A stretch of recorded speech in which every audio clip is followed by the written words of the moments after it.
ಪಾತ್ರ ಯಾವುದೇ ಇರಲಿ ಲೀಲಾಜಾಲವಾಗಿ ನಟಿಸುವಂತಹ ಅದ್ಭುತ ನಟ.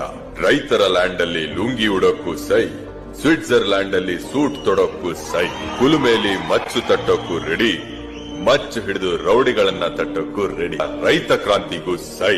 ಇವರ ಗತ್ತಿನ ಬಗ್ಗೆ ಎಲ್ಲರಿಗೂ ಗೊತ್ತು, ಆದ್ರೆ ಇವರ ದತ್ತಿನ ಬಗ್ಗೆ ಎಷ್ಟೋ ಜನಕ್ಕೆ ಗೊತ್ತಿಲ್ಲ. ಎಷ್ಟೋ ಅನಾಥಾಶ್ರಮಗಳನ್ನ, ಪ್ರಾಣಿ ಪಕ್ಷಿಗಳನ್ನ ಇವರು ದತ್ತು ತಗೊಂಡು ಸಾಕಿ ಸಲಹುತ್ತಿದ್ದಾರೆ. ನೇರವಂತಿಕೆಯಲ್ಲಿ ದುರ್ಯೋಧನನಾದರೆ ದಾನದಲ್ಲಿ ಸಾಕ್ಷಾತ್ ಕರ್ಣ, ಧರ್ಮದಲ್ಲಂತೂ ಯಕಶ್ಚಿತ್ ಧರ್ಮರಾಯನೇ. ಸಾವಿರಾರು ಜನರ ಆಸ್ಪತ್ರೆ ಖರ್ಚನ್ನ ನೋಡಿಕೊಂಡಿದ್ದಾರೆ.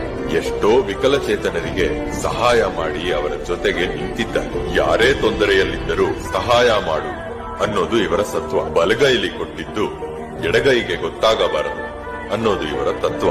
ದರ್ಶನ್ ಇಷ್ಟು ದೊಡ್ಡ ಸ್ಟಾರ್ ಆದ್ರೂ ಅವರ ಬಾಯಲ್ಲಿ ಬರೋ ಮಾತಂದ್ರೆ ನಾನೊಬ್ಬ ಸಣ್ಣ ಕಲಾವಿದ ಅಂತ. ಬಹುಶಃ ಇವರನ್ನು ನೋಡೇ ಹೇಳಿರಬೇಕು, ತುಂಬಿದ ಕೊಡ ತುಳುಕಲ್ಲ ಅಂತ. ಇವತ್ತು ಚಿತ್ರರಂಗಕ್ಕೆ ಬರುತ್ತಿರುವ ಹೊಸ ತಲೆಮಾರಿನ ನಾಯಕ ನಟರು ಇವರನ್ನು ನೋಡಿ ಕಲಿಯುವಂತದ್ದು ಬಹಳಷ್ಟಿದೆ. ಇವರು ಯಾವತ್ತೂ ಗೆಲುವನ್ನು ತಲೆಗೆ ತೆಗೆದುಕೊಳ್ಳುವುದಿಲ್ಲ, ಸೋಲನ್ನು ಮನಸ್ಸಿಗೆ ತೆಗೆದುಕೊಳ್ಳುವುದಿಲ್ಲ. ಚುನಾವಣಾ ಪ್ರಚಾರಕ್ಕೆ ಹೋಗ್ತಾರೆ, ಆದ್ರೆ ಯಾವುದೇ ಪಕ್ಷದ ಪರ ಯಾರೇ ಒಳ್ಳೆಯದನ್ನು ಮಾಡಲಿ ಅವರ ಬೆನ್ ತಟ್ತಾರೆ. ಆದ್ರೆ ಯಾರಿಗೂ ಎಂದಿಗೂ ಕೆಟ್ಟದ್ದು